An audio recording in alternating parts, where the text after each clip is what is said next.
What's up, everybody? Welcome to another edition Built to Endure. I've got some questions that Erica, my beautiful wife, is going to ask me about the business, about being a coach, about myself a little bit. So you guys are going to get a little in-depth at me as a human and as a coach and how I approach things. You've been over 400 pounds and you've seen stage lean. What did obese teach you that being fit never could? I think the biggest thing that, as hard as it is to say, but people treat you different when you're overweight. There is no commanded respect.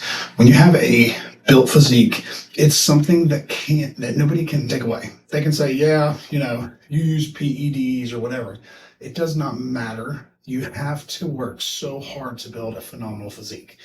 And for me, I've lived both sides, so I understand being overweight and how miserable it is. And so I can completely empathize with most anybody, wherever they are on whatever spectrum they are at in their fitness journey, whether they're just starting out and they've got 200 or 300 pounds to lose, or they're wanting to get on stage. So I think that that's something pretty different that gives me a different perspective on.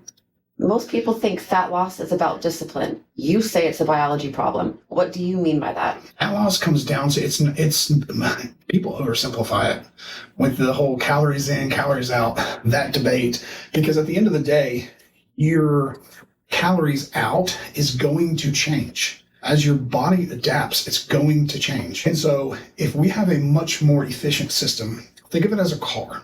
If our car is running off of 2 cylinders when it's got 10, it is going to be much more efficient if we get all 10 cylinders working. It's going to be able to actually run through energy much more efficiently. So if we can fix those broken systems in the biology of the human body, everything becomes sustainable. Sure, we can diet the shit out of you, dropping you to crazy low calories, 100%. What's the long-term effects of that? But for me, you have to fix the system. You have to do it intelligently and with patience. That's the way that I've been able to keep my weight off. That's the way that my clients keep their weight off. So it's understanding it is not a closed system and we don't work in a perfect calories in, calories out vacuum. The body is always changing. And so we have to learn to adapt and fix those problems. You work with a lot of high performers who win everywhere except their body. Why does that happen so often? The funny part is about working with entrepreneurs, high performers, men and women that are at the top of their game, is they focus so much on KPIs with everything else in their business, but they don't focus on the KPIs of their body and their health. And the funny part is once you understand, they correlate.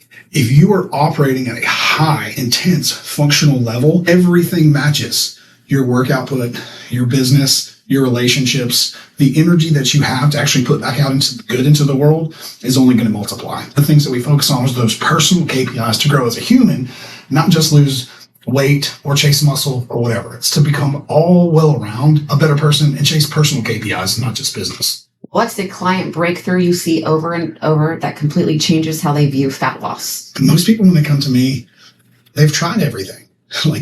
What diet haven't you tried? Whether it's keto or carnivore or being on GLPs and reversing out.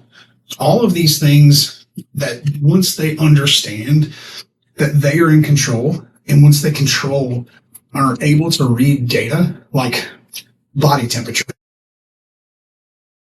We're big on fixing systems instead of chasing motivation. What does that actually look like in real life? I think it's just reading data. No matter what, I know everybody's going to have good days and bad days. Motivation is never always going to be there. There are days like yesterday. I just didn't want to do anything. Didn't want to go to the gym. I was tired. Hey, our dog passed away last week. Supposed to get his ashes. Hard things to deal with emotionally, but the wheels are going to continue to turn. Understanding the inputs that get the outputs, understanding what working and fixing the systems and leaning on those habits are. That's what it really looks like versus having these let's kick some ass type moments, because those are never always going to be there. If you're relying on that to always feel like you want to do something, you are in for a world of hurt, because nothing ever works the way that we want to. There's always going to be some shit that comes our way that sucks. A lot of people are scared of things like hormones, blood work, or deeper health testing. Why do you think that is? I think that there's so much misinformation when it comes to blood work, comes to digging a little bit deeper. I feel like people are dismissed a lot because they always ask their doctor these questions. That's why I always wear that white lab coat, because it's a joke sometimes. You always ask your doctor, like, can I get a thyroid panel pulled? Oh, your TSH and T4 are fine. TSH is not even a thyroid marker. I feel like people are scared because they don't know what to feel like optimizing hormones. I feel like people are worried that they're going to be on a lifetime of testosterone or progesterone, twisted view of actually what it is. And until you have really terrible hormones and you get them optimized, then when you get them optimized, it's like someone flipping a light switch. I think of Andy Dixon. He's like, how am I ever functioned before? I don't even know how I was alive. I was like, exactly, dude. What mistakes do you see people making when they try to get healthy on their own? They follow a lot of bad information. I think that there's a lot of surface stuff on the internet. You can scroll through TikTok, whether it's chasing peptide protocols or hormone protocols. They don't even know what they're looking for. People judge how healthy they are by the weight they see and the number on the scale. And there's so much more that goes into that as to what's actually true health. See, people make the same mistake over and over again.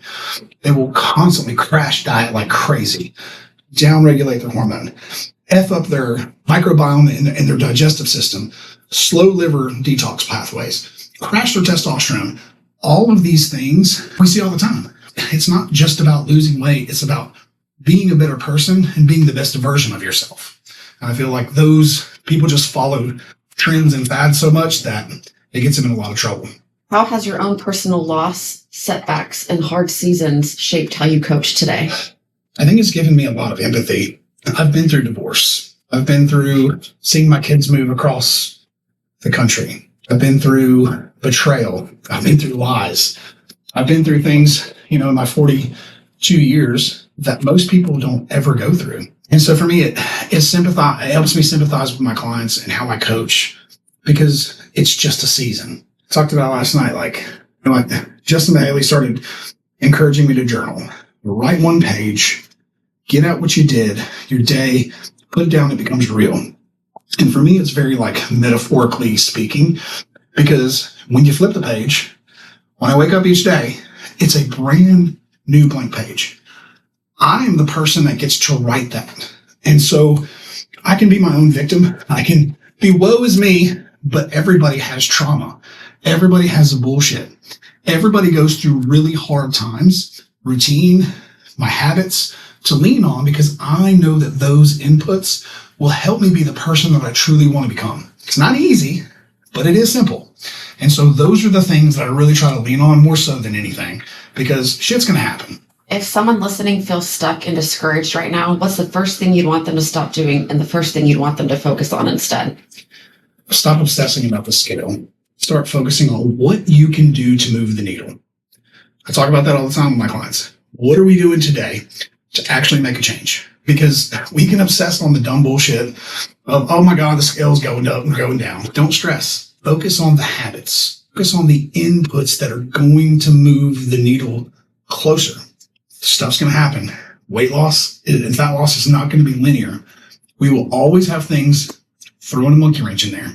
So focus on what your daily inputs are doing. Why not immediately reflect? But it will over time. If we are seeing body composition improve, if we are seeing energy improve, if we are seeing us go to the bathroom more than once every 2 days, those are all signs that we're moving in the right direction. So focus on the 1 or 2 things that you can do to actually move the needle, and focus on that. Forget everything else.